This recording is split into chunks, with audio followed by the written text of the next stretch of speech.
But yeah, I mean, thinking of the podcast as a time capsule, I just think it's an interesting concept.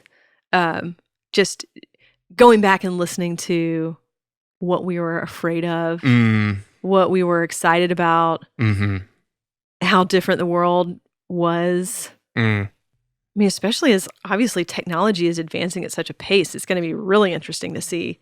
Oh, yeah. You know? Oh, yeah. I think about how the digitization of the recording of our lives, whether it's iPhone or the stuff we put on Facebook or podcasts or anything else, will we regret this one day? Because there's so much of it out there. There's so much content, and we've, commodified our day-to-day existence. And all the things go along with that, even that we're letting these other companies make money off of it. Yeah. What's that saying? If you don't know what the product is, then it's you. Right. Or if you don't know what they're selling, then it's you. Right. Yeah. Kind of amazing. I think about just when Facebook first launched and how we were, our generation just throwing ourselves into putting as much of our personal stuff up there as we could, not even thinking twice about it. Right. It's like, a strange company from California that I never heard of, didn't know anything. Here's everything about my life. Right. All my personal information right here for you to use how you see fit. I'm sure it'll be fine. Yeah. And obviously Boy, at that were we point wrong. we're in college, or I don't know, at least I was in college. And and it's all, we're just trying to connect people, just connect with your friends and share your memories. And, Right. I mean, it still has power over me. I mean, if you've seen Social Dilemma, have you seen that documentary? Yeah. Oh. So I was able to give up social media for a month. That's about as good as, which is ridiculous. It has so much power and influence, but it is so integrated in everything that we do. So you just wonder the next level and the next level and the next level. Oh, yeah. Oh, I know. I know. You go down such a rabbit hole. I know. I try to limit my social media consumption, but I kind of go through phases. There was 5 or 6 years ago, like Twitter was where I was at, and just like constantly always wanted to know what the latest was and make it through the whole feed and just understand everything. But it's a treadmill and you can never really get to the bottom of it. Right. And it was also not really life-giving or life-affirming. So I gave up Twitter for like 3 or 4 years. And then in the last couple of years, I've kind of gotten back on, but not on a daily basis. Yeah. And part of it is just, it's all so draining. I don't want to say depressing, because it's just reality. There's a lot of sad things in the world. Right. But to be constantly marinating in it through social media feeds is not something that I think helps us necessarily do better in the world. No. Just because you know all the sad things doesn't mean you can actually fix all the sad things. Right. And it just fills your brain with so much chaos. Yeah. I mean, that is one thing when I just stopped it all for 1 month, I had so much more time to think. Yeah. It was alarming. Yeah.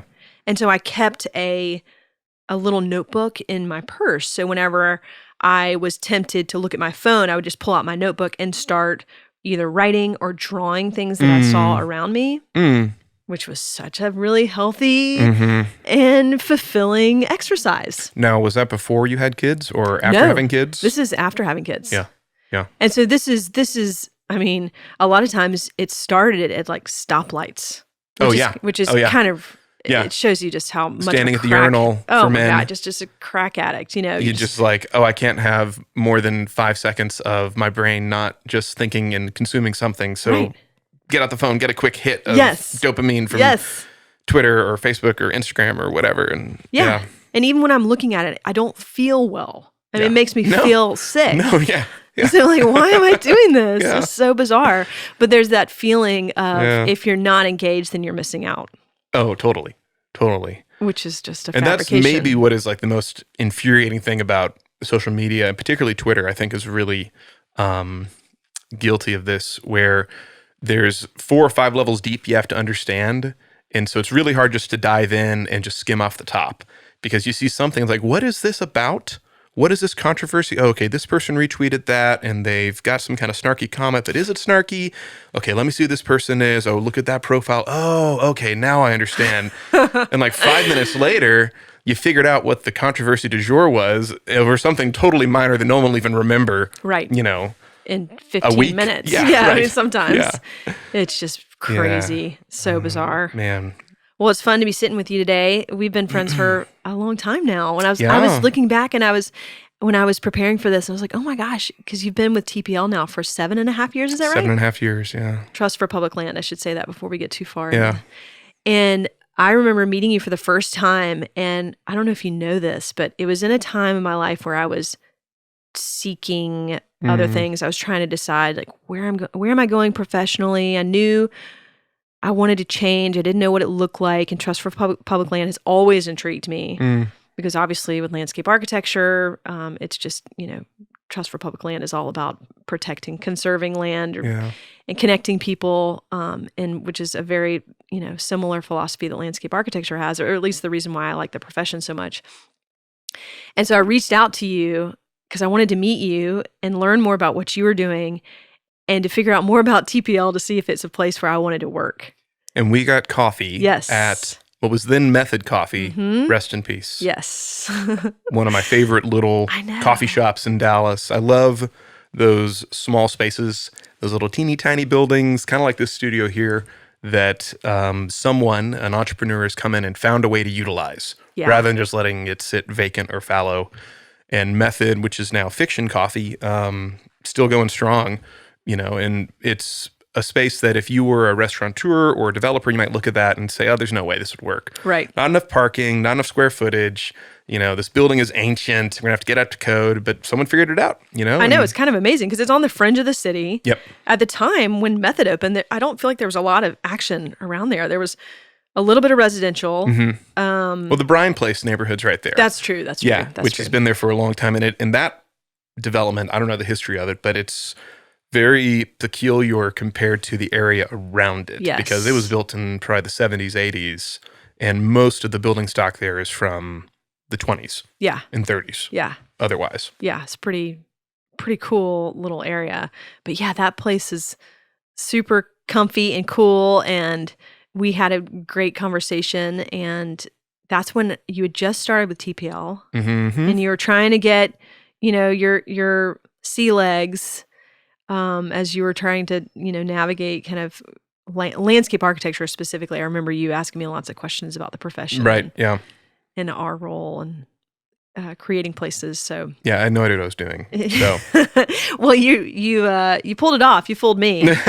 And then since then, obviously, you've been really, really successful. We're going to talk a lot about that. But I wanted to talk to you too about one of your hobbies, which is, well, really, since I've met you, I remember you talking about creating these special menus for these dinner parties. Yeah. And now you've started Kent Chocolates. Kent Fine Chocolates, yeah. Kent Fine Chocolates. Yeah. And so tell us about that. Tell us how you got there. I think like a lot of people who you've interviewed on this show, I have a lot of things I'm interested in, and there's always in my life been a creative outlet that I've needed. And it takes all different types of forms. In high school, I was in a rock and roll band, and in college, I was part of, for my fraternity, I led our big song and dance competition thing that Baylor does in the spring called Sing.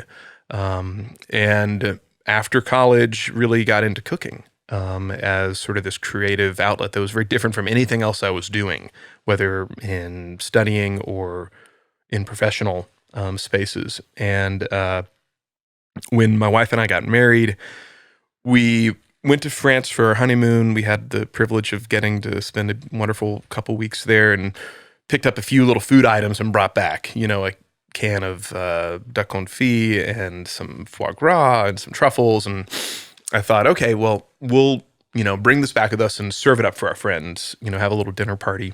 And of course, once we started going through the list who invited, it grew from 5 or 6 people to like 16 people.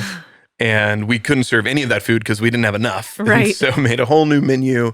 And then, we kind of made it an annual thing at the holidays to do this holiday feast. And it's grown. So now, a couple years ago, we had like 34 people at our house cooking dinner. A couple of my friends help out. We do like 6 or 7 courses. And it really was just kind of like the highlight of the year for me from a creative perspective. Spending months kind of thinking through the menu and planning it and testing recipes. And 2020, this little thing called the coronavirus happens.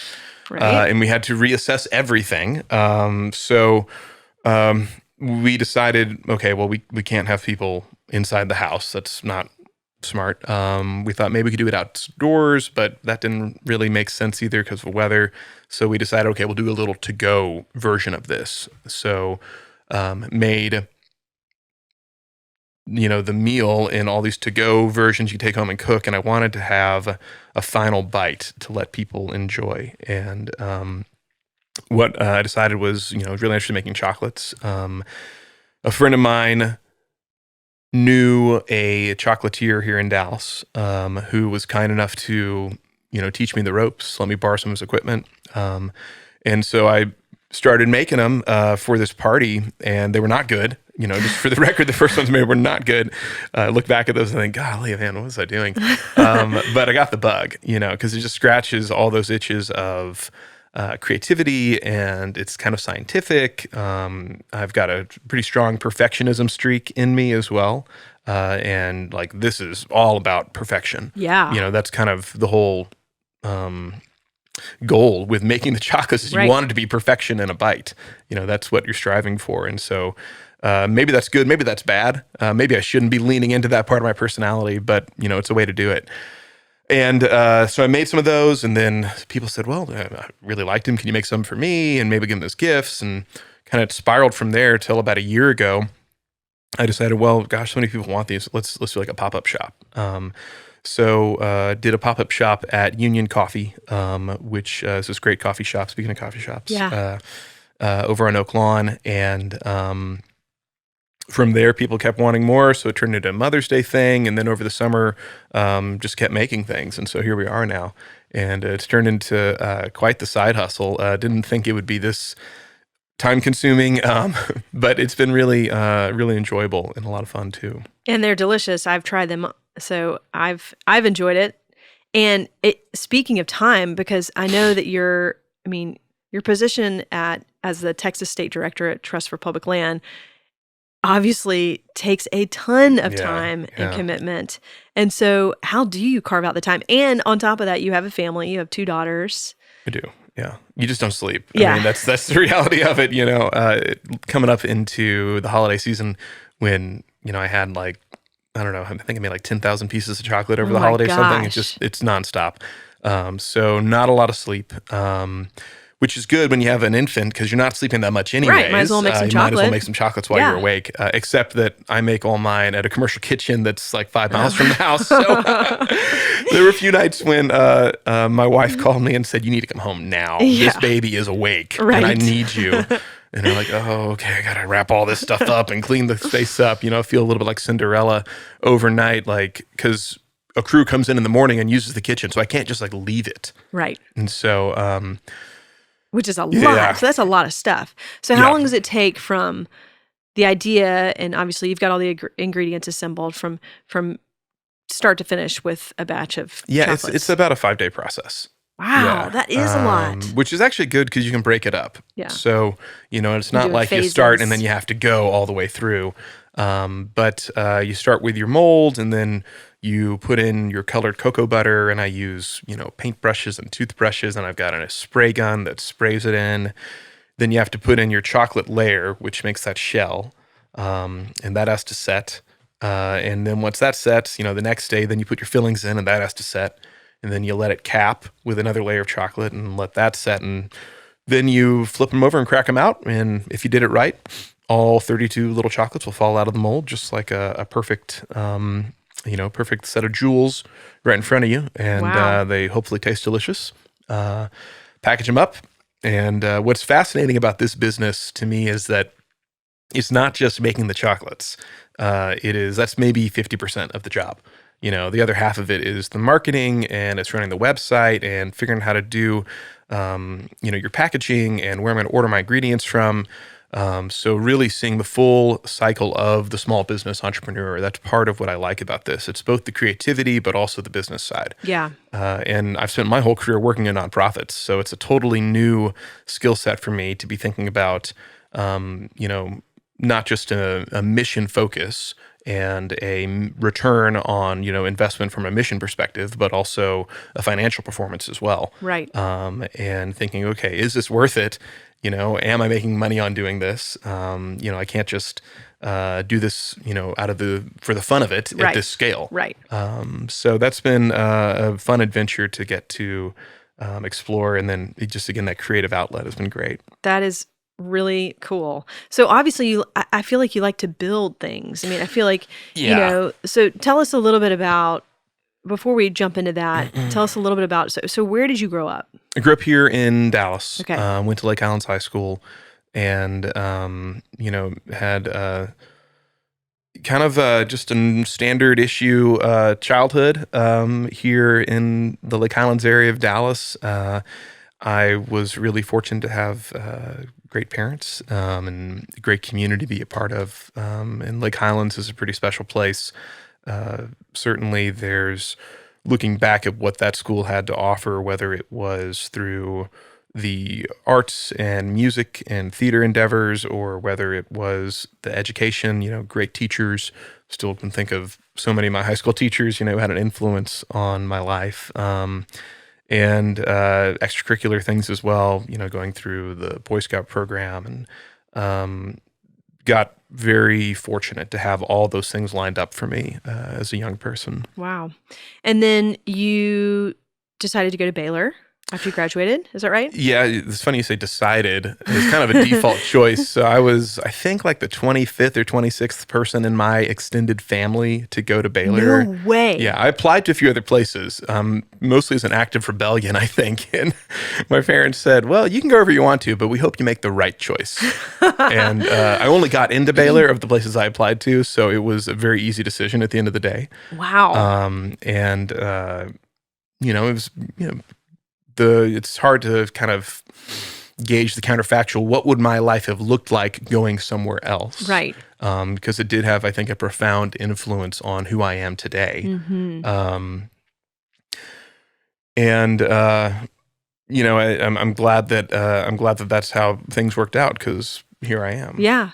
And then you did get a chance to go away, because then you went to University of Glasgow. University of Glasgow, in Scotland. So, again, like Baylor offered a lot of opportunities for me to get to do unique and different things. I spent a summer in Costa Rica, living on a tree farm. I got to spend a semester in the Netherlands for a study abroad program. And then there was a dean at the university who encouraged me to apply for a scholarship from the Rotary Foundation, which then I was successful in getting, and that allowed me to go spend a year overseas in Scotland, getting my master's degree at the University of Glasgow. And you did very well. I was looking at you had the highest honor, or the highest distinction upon graduation, and then the highest distinction also in your thesis. Yeah. So don't ask me what it was about, because it's a bit like Flowers for Algernon. Like if I went back and read it today, I would not comprehend what I was writing about. It was about Nicaragua and, democratic institutions and how they influence economic performance for the country. I did some very complicated regression econometric math analysis, which when I look at it now, I'm like, this is all just gibberish to me. Oh my gosh. I could not comprehend what I was writing about. But apparently it was smart enough. I did get my degree at the end of it, which was great. And obviously did it in, the best way possible. Yeah.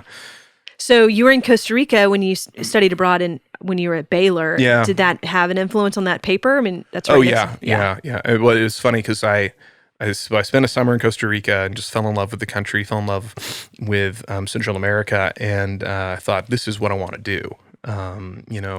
The plan had been, I'm going to get a degree in economics and environmental science, and then I'm going to go work for the World Bank, go work for IMF, USAID.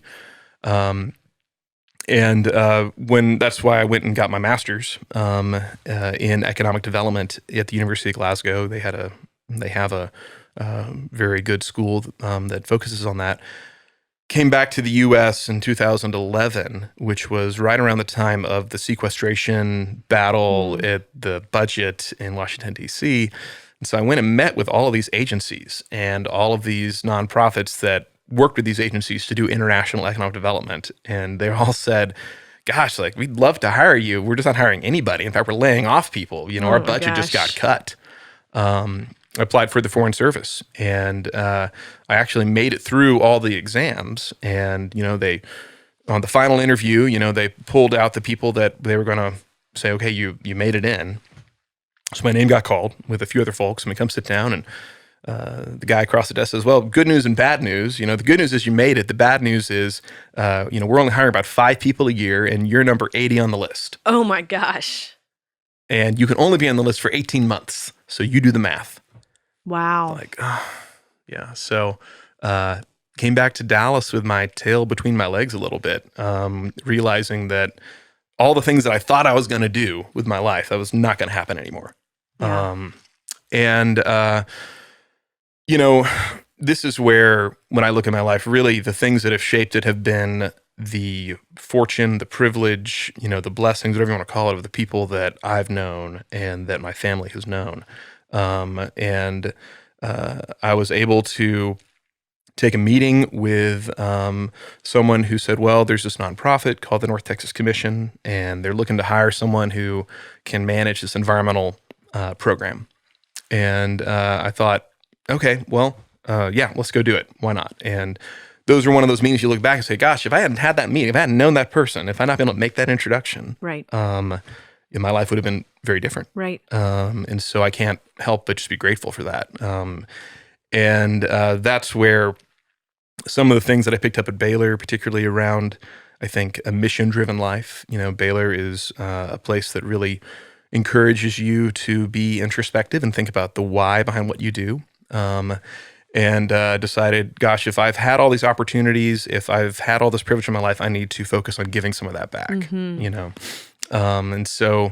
that's why I decided to pursue a career in the nonprofit space, because it does give me an opportunity to take, this platform that I've landed on and be able to do some good with it. Yeah. Try to make the world a better place. So I ended up at the North Texas Commission managing this program to build a network of air quality monitoring stations all across DFW. And, again, I didn't really know what I was doing, but fortunate enough to be able to give them the opportunity to try. That then led to an introduction to the folks at the Trust for Public Land a couple years later. What TPL had to offer was even more in line with my interests around environmental protection, around sustainability, around helping fight climate change.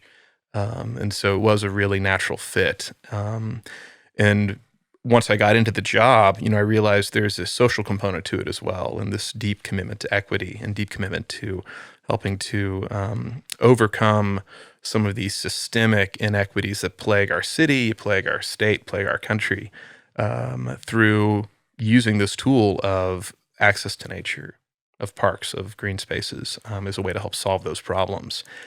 So it really ended up tying in so many things I was passionate about into one space. Yeah, because when you mentioned environmental justice, or what was it, environmental and economic, obviously that is like the perfect combination. I mean, that is what when I think of Trust for Public Land, that's what I think about. Yeah. And then your experience with looking at air quality with the North Texas Commission. I mean, that also seems like, that's a part of the conversation when you talk about inequities and community and seeing how that's impacting communities.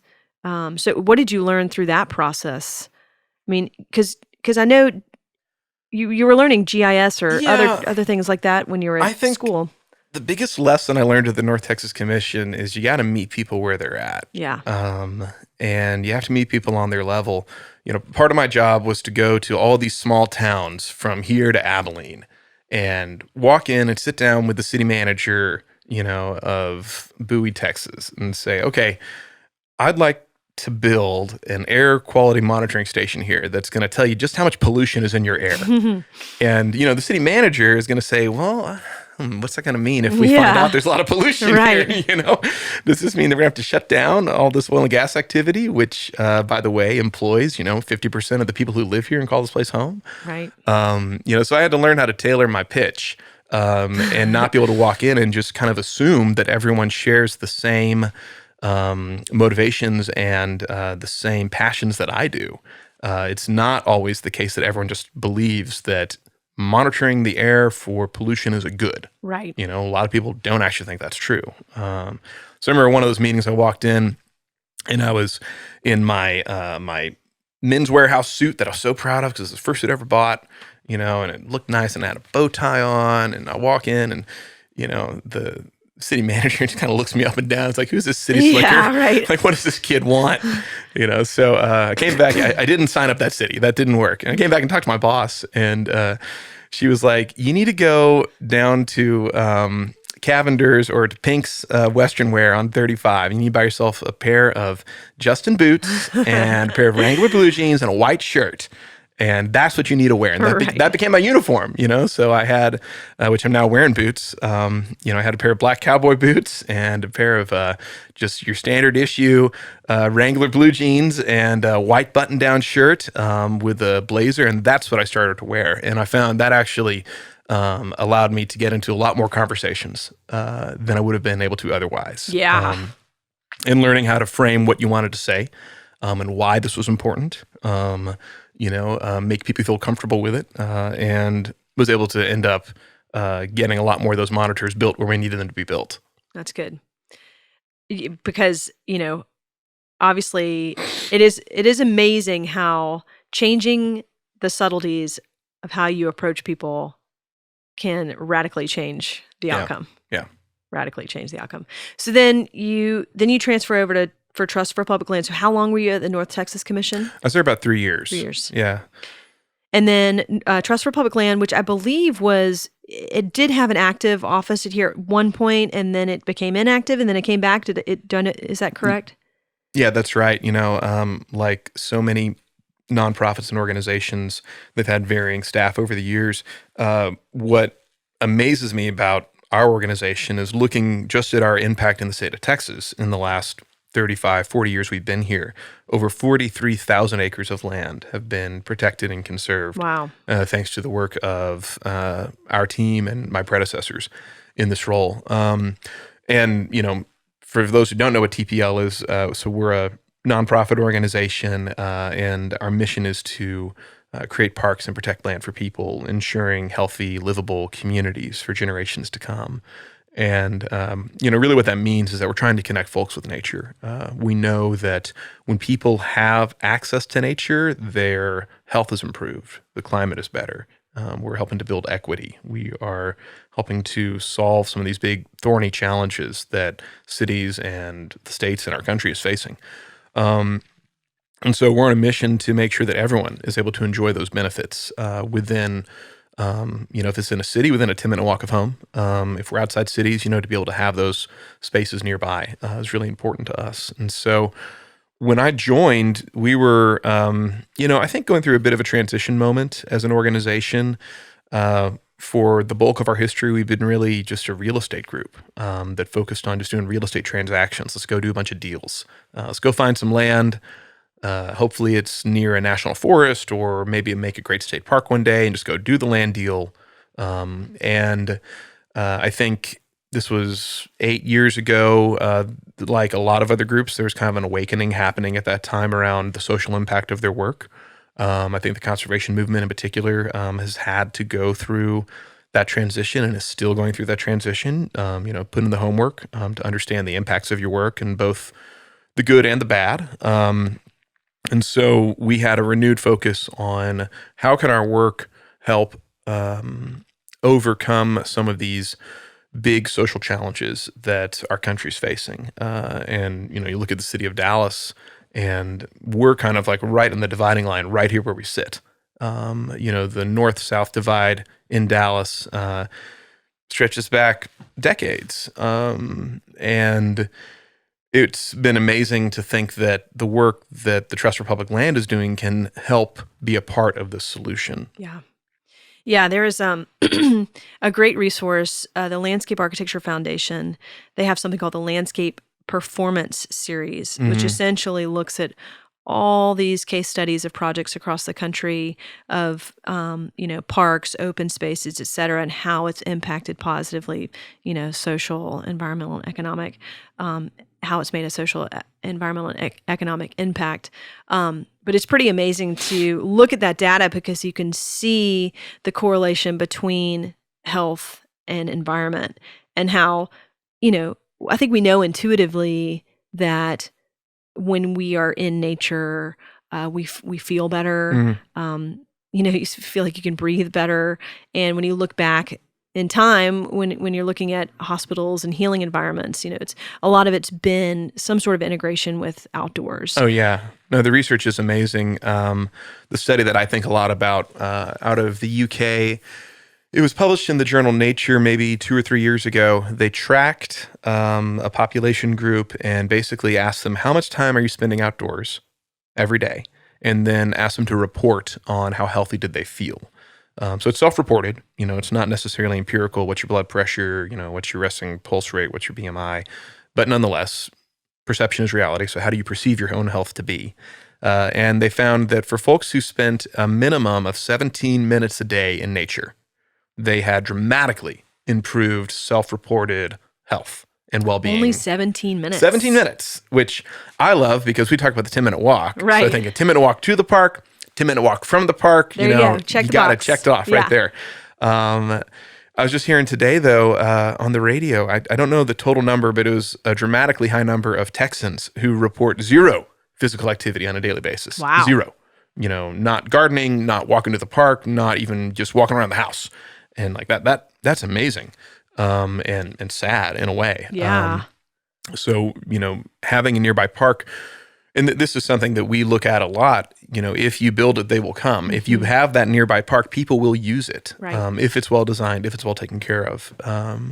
And so that's the things that we really care about is how can we provide those green spaces so people will use them so that they can enjoy those benefits. Yeah, especially in the world, going back to what we were talking about at the very beginning, a world of rapidly advancing technology that soaks all of our attention. And I mean, I see it with my kids when they're getting, really frustrated or just ornery. I'm like, go outside, please. Just go outside. And they're like, there's nothing to do outside. Yeah, I know. You'll figure it out. I know. I'm like, no, you got to create it. That's the whole point. Yeah. You need to be bored so that you can. Yeah, boredom is good. Yes, boredom is so good. Yeah. And because I think we all grew up, like at least my generation grew up like going outside, playing in the creek. My dad would whistle like I'm a Labrador Retriever, so I knew it was time to go home. Yeah. But it's so critically important. It really is to health and wellness. And so it's so fun to see what you do and to be a part of it, because obviously you all have so many opportunities to volunteer, and it's gotten a little trickier with COVID, but, being able to go out and volunteer and see how you're helping change communities is unbelievably powerful. Yeah, thank you. Well, I think about... So you and then your colleague Isaac have been two people who have actually had a profound influence on our work in Dallas. I'll start with Isaac because he and some other of his colleagues at his former employer, Building Community Workshop, BC Workshop, had put together this report called Race and the Control of Public Parks in Dallas. And it's one of those things where growing up in Dallas, I think Dallas is a profoundly ahistorical place, and I think that you can trace that roots back to the Kennedy assassination, just a concerted effort on behalf of city leadership to forget about the past because it's not good. And so looking at this report where he tracked Basically, he was looking at demographics of neighborhoods over, decade by decade from, I think, the early 1900s to today. And to see in there how you have neighborhoods that flipped from being 90% white to 90% black in about a 10-year span. Yeah. And then to look at the maps today, and it's like the maps from the 60s and the maps from 2010 are not that different, Right. in terms of the level of segregation. Some people say, oh, it's a historically segregated city. It's like, no, it's a segregated city. Yeah. Oh, yeah. Like, there's no historical about it. Yeah. And thinking, I said earlier, like a standard issue childhood, well, like, that's actually really not that true in a way. It's a childhood of privilege that felt standard issue because, like, just looking around, that's all I knew. Right. And so coming into this job and then getting to spend more time looking at the whole city, not just my neighborhood in the city where I grew up, and seeing, wow, there are people who've had very different experiences than I had. And maybe there's a way we can use parks and green spaces to bring some more equality and bring some more opportunity for folks to get to have the benefits of parks nearby. Right. Yeah. And that came from that report. Yeah. Yeah. Oh my gosh. Yeah, I know. I remember when I was at my former firm, TBG, Isaac came in, and I had done some volunteer work with BC Workshop as well. And he came in and did a presentation on that report. And I was just like blown away by it. Yeah. Because I grew up in Georgia, which, historically, obviously the Deep South, long history of racism and segregation. And, in a way, in my community, it was much more advanced. It's as far as like, it was way more diverse. Yeah. And when I moved to Texas, it was crazy how segregated it was. Like, you don't hear of the segregation in Texas, you hear the segregation in Georgia. Yeah. But I remember just being really surprised and shocked by that. Yeah. No, I think Jim Schutz hit the nail on the head in the accommodation, basically saying like these other cities in the South went through a process of, and maybe not a perfect process, but they went through a process of trying to figure this out, and trying to overcome the wrong. Right. And Dallas did not do that. Yeah. In fact, Dallas, the Dallas way was like, oh, we're not going to have controversy. We'll be very nice and polite about it. We don't talk about races. Yeah, right. And it's something that we're still, history's got a long tail. Yeah. Right? Like, we're still living with it. Oh, yeah, for sure. And it is interesting. It's like if you're not underneath the microscope, if people aren't like looking at you as a city and talking about you as a city when it comes to that, then you're just going to skirt it underneath the rug. And, you mentioned the Kennedy assassination, which it's just, I feel like that was kind of a part of that conversation. And I'm sure it was well before that as well. But the point that, Dallasites were so ashamed of that mark and wanting to just divert attention from history, to move on from that. Yeah. It's fascinating. Yeah. So with TPL and the work that you all are doing, what is to you kind of the most rewarding part of your job?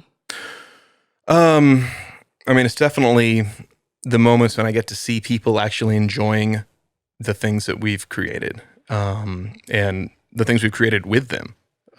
So in November, we opened up a park in South Oak Cliff called South Oak Cliff Renaissance Park, which your firm designed, studio outside, and it's beautiful. And that was the work of, we came in at the tail end of a 30-year effort by that neighborhood to bring a green space for their community. I think about Miss Ola Allen, who's the HOA president for Marsalis Park, which is the neighborhood that is just kind of south of where this park is. She's lived there decades, and when we first started getting to know her, first off, she was highly skeptical of who we were and what we were doing, because there's a lot of folks who have come to her neighborhood and said, yeah, we're going to do something great, and then nothing ever happens. Yeah. Now to see the tail end of it, where we've actually delivered this green space that was designed by her and her neighbors and the folks who live in Marsalis Park and South Oak Cliff, that is just extraordinarily gratifying to see that happen. Yeah, I'm sure. There was so after the park opened, we've gone back pretty regularly just to keep an eye on things and check in on things, and saw a couple that was there probably in their 60s or so. And throughout the park, we've got all this exercise equipment. A lot of it's really low impact stuff. There's one station that if you look at it, you don't really know what it is. It's kind of like this disc thing that you spin like this. Mm-hmm. And I've had some people who've looked at it and they're like, well, what is this? And I've had to explain it to them and they still don't get it. Well, I saw this woman actually using it. And I said, oh, so tell me, why do you like this? And she said, well, I have a wrist injury from repetitive use from work. And my insurance only covered so many physical therapy sessions, and it wasn't enough. And so this is my PT now. Wow. I was like, wow. Wow. There you go. I wouldn't even guess that's how the outcome of that would have been, but here we are. Yeah. Stuff like that. That's what makes this worth it. Yeah. So, when we're talking about, obviously, you were talking about air quality with your work at North Texas Commission, and then talking about all the myriad of social and health complications and issues that arise through, and equity is a big piece of that. And so when you're coming into neighborhoods that have not been invested in when it comes to, parks and open space, I would say actually disinvested in. Disinvested, yeah. Yeah, it's like it's not even like benign neglect. It's like active neglect, or sometimes even building something and then just letting it rot. Mm.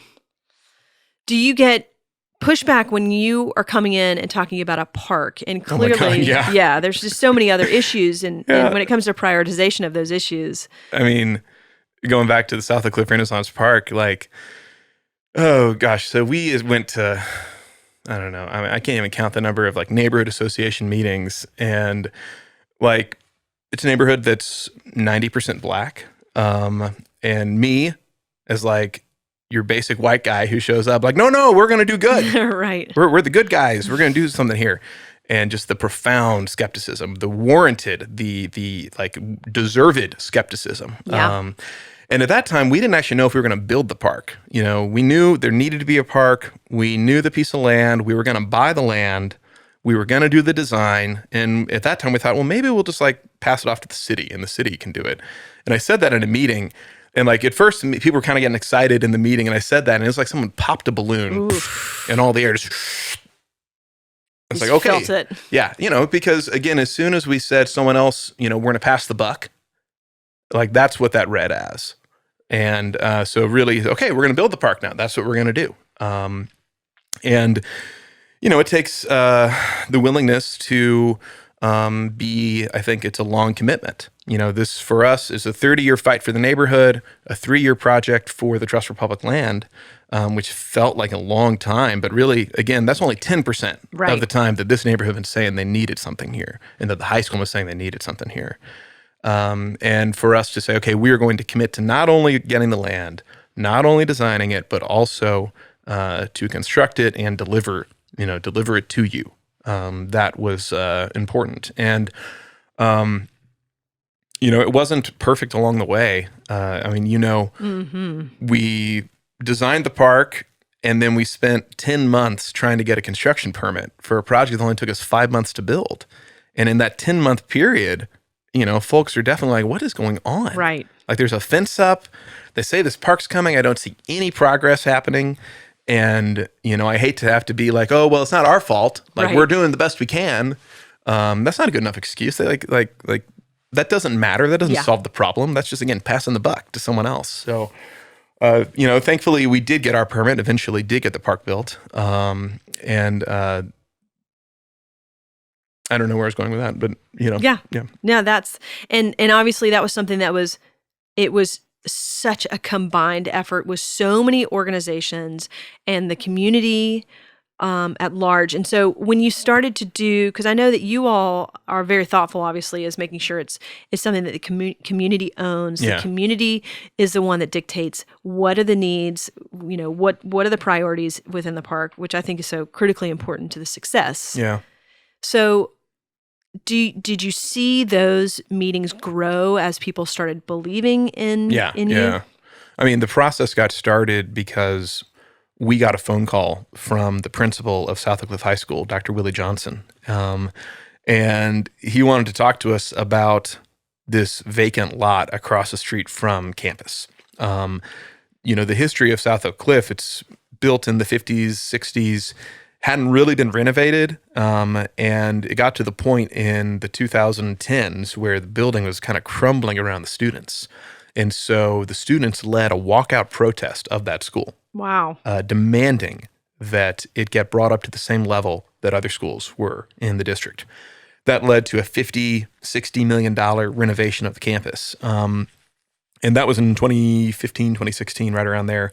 So the students were relocated off the campus into, the Village Fair building for Dallas ISD, which is, I'm not sure what its original purpose was, but there's no windows in the building. It's just kind of like a big box. Yes. So not really conducive for learning. But talk about resilience. Yeah. And talk about, as Dr. Johnson says, SOC stands for South Oak Cliff, or success over circumstance. Yeah, wow. Because during that time period, like, their grades are improving at the school, the football team's still doing well. All kind of the markers of a successful school are actually progressing during this time period, which, you have to look at the leadership of the school and put a lot of credit there. Right. For the teachers, for the administration. And for the kids sacrificing some of those kids, that's their junior and senior year. Oh yeah, that's the saddest part, is that the freshmen who were part of that protest only got about 2 months in the building before COVID, and they all had to go home again. We went to the ribbon cutting for the school in January of 2020, and it had been delayed, I think, a whole year, because it took them a year longer to finish than they thought it would. And so the kids come back, the students come back in January 2020, and then by March, got to spring break, and then no one came back. Man. And that's when the school then turned into mobile food not mobile, but a food distribution site. And so, a couple times a week, cars lined up around the block to come, and, they're giving out thousands and thousands and thousands of pounds of food, which, again, that's one of the things that's so inspiring about the South Oak Cliff community, and that school in particular. Because it's so much more than just a school. It's got a resource center. They've got a community that's built around it that is the alumni base coming back to the campus. It's more than just about getting a diploma. It's about everything that can go into supporting the South Oak Cliff neighborhood. That's amazing. And what's exciting too is, obviously, there's so much momentum around this Renaissance Park and South Oak Cliff High School, and the Renaissance of South Oak Cliff High School's, campus. And there's also another program called Cool Schools that you all are involved with, and Texas Trees Foundation is involved with as well, which is basically it's been planting a ton of trees to existing campuses that don't have enough trees to increase health, but also extending the value of those spaces beyond the school day to become community spaces. Yeah, which is incredible and a really thoughtful idea. But you have all this momentum, and then you have this larger master plan that you're looking at, and that, how you're going to continue to hopefully positively impact the neighborhood as you move down. So yeah, the South Oak Cliff Renaissance Park is just the start. It's 2 acres of 125 acres of parks we're going to build in the next 3 years. And we've got a 40-acre park, Judge Charles Rose Community Park, that's going to be breaking ground later this year, a little further south by Paul Quinn College in the Highland Hills neighborhood. And then next year, if things go according to plan, we'll be working on Woody Branch Park, which is an 82-acre park in the Glen Oaks neighborhood, which, you're talking with Tim Maiden and Terrence Maiden. Right. A couple of weeks ago, I think, on the podcast, and they grew up in Glen Oaks. Russell Glen was one of the streets over there. Right. And it was fun hearing him share kind of some of his stories from the childhood, and thinking, we're going to be helping to work in that neighborhood as well. But all of this is so community driven. We come in with a blank slate, and it's, what do you want to see? What is going to be most impactful and useful for you in this park? Charles Rose Park, 40 acres. We designed it in 2020 during COVID, and so all of our community engagement was done virtually. So we hosted a series of meetings on Zoom, and then we did a bunch of flyer distribution and telephone surveys and put out these engagement stations that were kind of these boxes that people could come and fill out surveys in paper, and really trying to find any possible way to get engagement without having to bring people together to the rec center to do something in person. And through that, the themes that came out of that, one of them was this idea of unity. Folks, I think, fall 2020, not a particularly high watermark for unity in our country. Yeah. And to hear the Highland Hills neighborhood say, this is what we want, a place that promotes unity. And then the other theme that came out of that engagement was reunion. And again, during the middle of the COVID crisis, pre-vaccines, when you can't get together with anybody, and they're saying, we need a place to get our families together safely outdoors. So, those themes get put into the design of the park, where the park is anchored by these family plazas. And we have outdoor pavilions that are meant to host family gatherings, reunions, birthday parties, quinceañeras, picnics, just a Sunday out, with your extended family in the park. And then the park is also defined by this perfect oval-shaped walking trail that is lined with trees on either side, and it's called the Unity Loop. Amazing. So to see that blend of artistry and engineering and community input all into this green space. And I'm sure you just leave those meetings just so energized and inspired. I mean, how could you not? Yeah. Especially in today's world, like you said, which is just, there's so much stuff going on that can really, really beat you down.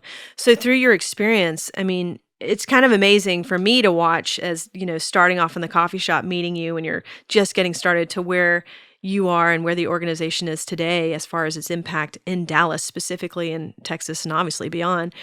What have you learned about yourself through this whole process? I think the thing that I've learned the most is the importance of the team and my role on the team. Looking at my professional experience and even going back further, all of my kind of pursuits have been very individual. In high school, I sang in choir. And choir is a big group thing, but if you're going through like the all-state process, then it's all about me and my one audition by myself. After college, I had the fortune to get to spend 6 months backpacking on the Appalachian Trail, which again is like a profoundly personal, singular experience. My first job was a one-man show. Second job was basically a one-person operation. Even when I started at the Trust for Public Land, I was a one-person team. When you and I first met, I think I was the only employee in the Dallas team. And so I had just kind of been steeped in like, okay, the only thing that happens is things that I can personally do. And that is not a recipe for success. And it took me a long time to figure that out. Really, the turning point for me was we hired a fundraising partner to join my team, Devin Gerard, and his childhood was the exact opposite. He grew up playing team sports. He played baseball, and like he was steeped and marinated in his role on the team. And so for me to learn from him, like, okay, so it's actually not all about me. It's all about what we can do together. And that was just such an important lesson for me to learn, which I'm still learning every day. Sure. It's kind of like a bit of a Chinese finger trap, like the more you struggle trying to get out, actually the tighter it gets. Yeah. And so it's like the less I do, the more that I let other people do what they need to do, the more successful we will be and the more capable and able we are to deliver our mission. I'm not perfect at it. It's hard to overcome 30 years, 35 years of kind of that's how you've always done things. Right. But I think that's something that's probably the most important lesson I've learned. Yeah, that's incredible. And I don't think that's a bad thing. I mean, I think there's a lot of people who can learn from you and, what it takes to the courage and the bravery to be able to go out on your own like that and know that it's all on your shoulders. Yeah. For me, I've always been a team sports person too. Yeah. Working in a team, I feel better working a part of a team. So it's kind of inspiring to hear your story. And So I think there's, it goes both ways. I'm sure Devin learned a lot from you through that process too. Yeah. And, thinking about our team now, like we've made some really good hires. And that's been so key to our success. Molly Plummer, who I think you introduced us actually, because you knew each other through working at TBG. Yeah.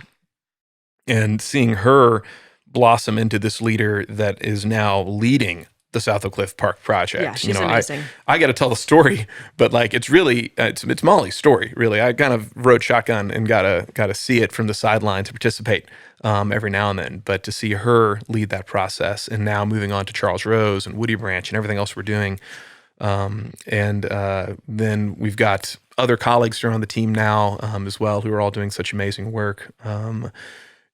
Devin has moved off to Atlanta now to take another role within the company, and we miss him obviously, but we've hired another great team player, Ray Garvin, to join, who is now leading our fundraising here in Texas. And I think about the lessons that I've learned, and now getting to kind of have a fresh start in a way with new people coming in, and getting to hopefully be the team player at the beginning, and build that team now. That's awesome. So as you kind of squint your eyes and think about the future, because, it's fun to hear your story and to hear, there's so many parts and pieces. There's so much creativity. There's so much, there's these interesting experiences you had through travel and through your education process, and now through Trust for Public Land, and obviously your venture with Kent Fine Chocolates. But when you think about the future and kind of squint your eyes and what that looks like, what is it that you're striving to do that you haven't done yet? That's a good question. Well, I think my family first. Got 2 kids, 6 months old, 3 years old. My wife, thinking about where does our family want to go? What do we want to do? And, Rachel and I are just kind of single-mindedly focused on our children and what do they need for them to be successful, for them to, how do we provide for them the childhood that we benefited from ourselves? And it's going to be different for sure. There's some things maybe we don't want to replicate, Sure. But thinking through that. So I think professionally, my work with the Trust for Public Land, our work as an organization, I think is more important than it's ever been.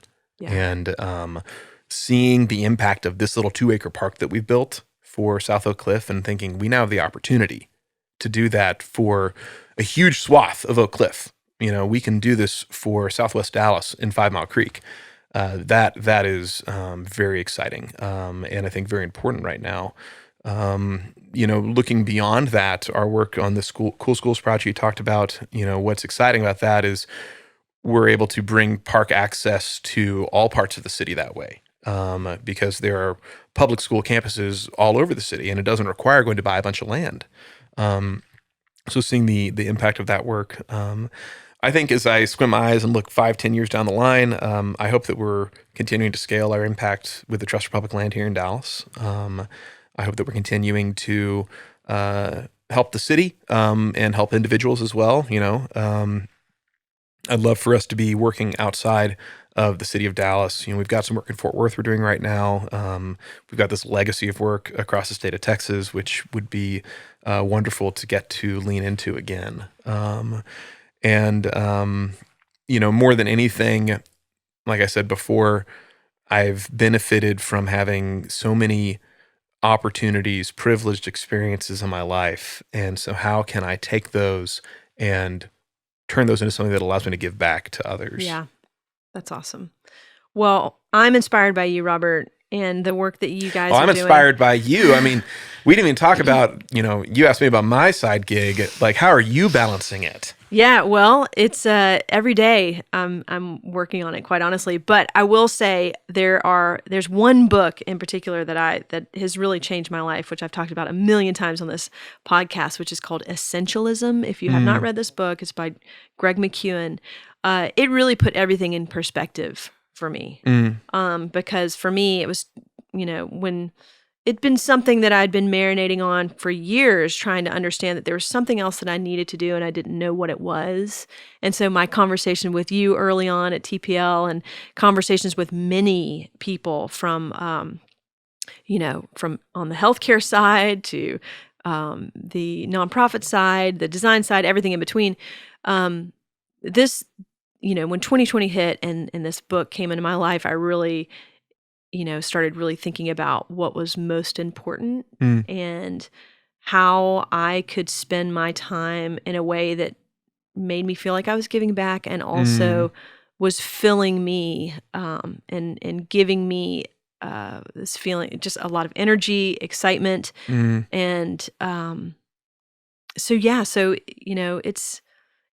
still, I feel like every day I'm learning more and more about this is clearly something that is life-giving for you to do this and recharging for you. Yes, it is.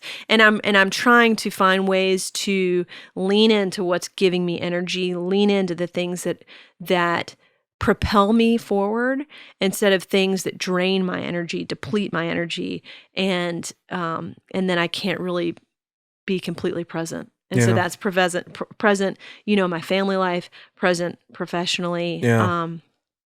So it's been good, but it's always a juggling act. Yeah, of course. But I'm really trying to be very disciplined with time. Yeah. Oh, that's hard. It is very hard. But I'm learning more about how to do that in a way. Put down that phone. Yeah, right. Yeah, exactly. Yeah. That was amazing how much time I found when I put my phone down. Yeah. So, but I really appreciate your time today. And this is so fun and excited just to see what goes on next with you, both professionally and personally. And it's fun to see you. And thanks, Emily. Yeah. Well, it's great catching up with you as well. And can't wait to hear the other great people you have on this podcast next. Yeah. It's an honor to really sit in this chair. Well, thanks. I appreciate that. Thanks. Thanks.